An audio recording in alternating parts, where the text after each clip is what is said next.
सुप्रभात बच्चों, आज हम आपके बीच चर्चा करेंगे एड्स ऑफ ग्लोबलाइजेशन, वैश्वीकरण के उद्देश्य। वैश्वीकरण के उद्देश्य के संदर्भ में आज हम आपके बीच चर्चा करेंगे कि वैश्वीकरण का क्या उद्देश्य होता है। वैश्वीकरण के संदर्भ में आज आपके बीच हम चर्चा करेंगे और चर्चा करते हुए ये बताएंगे कि वैश्वीकरण का क्या क्या उद्देश्य होता है। आज के युग में हम मानव जाति अपने अपने विभिन्न स्तरों को, अपने जीवन स्तर को उच्च स्तर में ले जाने के लिए या उच्च स्तरीकरण करने के लिए हम वैश्वीकरण के क्षेत्र में काम करना चाहते हैं। इसलिए वैश्वीकरण क्या है, एक व्यापक हो गया है। वैश्वीकरण का एक व्यापक क्षेत्र है और व्यापक क्षेत्र के संदर्भ में हम आप अक्सर वैश्वीकरण की चर्चा करते हैं। और जब वैश्वीकरण की चर्चा करते हैं तो उस संदर्भ में हम आप अपने जीवन के विभिन्न स्तर को स्तरीकरण करते हुए उसके संदर्भ में बहुत सारी भूमिकाओं का निर्माण करते हैं। इसमें भूमिकाओं का निर्माण करते हैं, उसमें सबसे पहली भूमिका जो होती है इकोनॉमिक इक्वालिटी, इकोनॉमिक आर्थिक समानता। आज के समय के अनुकूल हम आप सबों के बीच जो लोगों के बीच जो फर्केशन है, डिवाइडेशन है, लोगों के बीच उतार चढ़ाव का जो रूप देखने को मिलता है, वो रूप जो है वो आर्थिक समानता के माध्यम से देखने को मिलता है। इसलिए कि वैश्वीकरण का प्रमुख उद्देश्य जो होता है वो आर्थिक असमानता को दूर करना है। और आर्थिक असमानता उसी समय दूर हो सकती है जब हम आर्थिक असमानता के क्षेत्र में विकासशील देशों को विकसित देश बनाना हम आपका काम होगा। उस क्षेत्र में हम आप काम करेंगे। हम संसार के उस पटल पर लाने के लिए हम किसी न किसी भी प्रकार से असमानता नहीं रहनी चाहिए। तो उसके लिए हमें क्या करना होगा, आर्थिक विकास को समान रूप में देखना होगा। और आर्थिक विकास को हम उसी समय समान रूप में देख सकते हैं जब हम वैश्वीकरण के मुद्दे और चुनौतियों के अंतर्गत आर्थिक रूप से पिछड़े देशों की तुलना में आर्थिक सहायता प्रदान करना हम आपके जीवन का लक्ष्य हो जाएगा, हम आपके जीवन का मकसद हो जाएगा।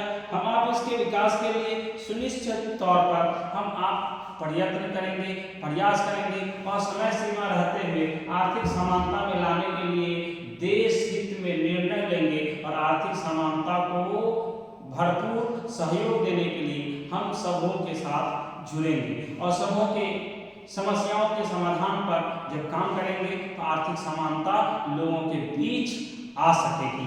नेक्स्ट है new partnership for development. New partnership for development, हम आप अक्सर इस बात को जानते हैं कि न्यू पार्टनरशिप ऑफ डेवलपमेंट का मतलब विकास के लिए नवीन साझेदारी। हम आप अपने जीवन के अंदर अलग अलग घटनाओं का निर्माण करते हैं और अलग अलग घटनाओं के निर्माण करने के साथ साथ हम आप अपने जीवन के अंदर अलग अलग मुद्दे और चुनौतियों के संदर्भ में चर्चा करते हैं और विकास के लिए नवीन साझेदारी को लाना चाहते हैं। वो इसलिए कि वैश्वीकरण का विकास हम आपके लिए बहुत जरूरी है।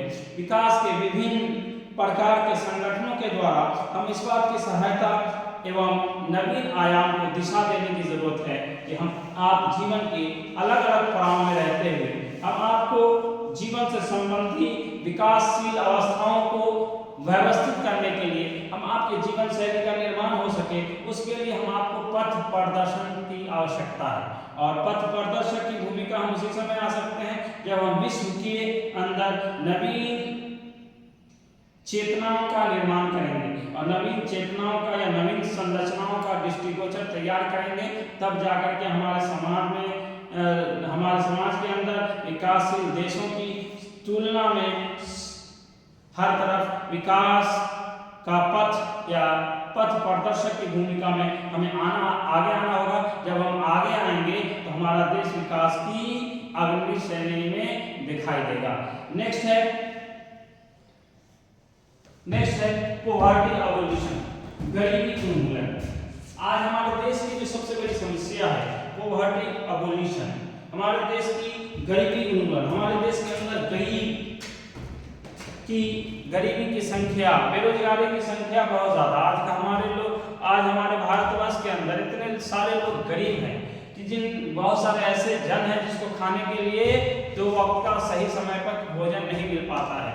और बहुत सारे ऐसे हैं जो दिन रात मेहनत करते हैं तो कैसे कैसे वो अपना दो वक्त का खाना जुटा पाते हैं और जैसे तैसे जीवन यापन करते हैं। तो आर्थिक समानता के कारण आज हम आपके देश में जो है वो गरीबी से लोग जूझ रहे हैं। हमारे देशों के अंदर आर्थिक सुविधाएं ससमय पर मुहैया नहीं हो पाती हैं। सहायता के माध्यम से गरीबी को समाप्त किया जा सकता है। अगर जिनके पास जो पूंजीपति लोग हैं वो चाहें कि समाज के अंदर से हम गरीबी को खत्म करें तो उनके लिए जरूरी है कि वो लोगों को सहायता प्रदान करें और सहायता हम वैश्वीकरण के प्रमुख उद्देश्य के रूप में प्रदान कर सकते हैं।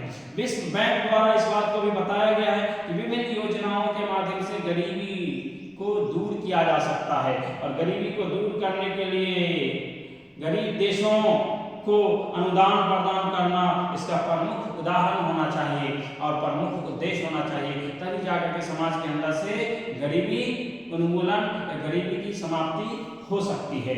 उसके लिए हम आपको ज्यादा से ज्यादा दिलवारा करने की जरूरत है, हम आपको एक दूसरे के सहयोग की जरूरत है और जब हम एक दूसरे का सहयोग करेंगे, लोगों को सहायता प्रदान करेंगे, तब जाकर के हम हमारे समाज से गरीबी दूर हो सकती है।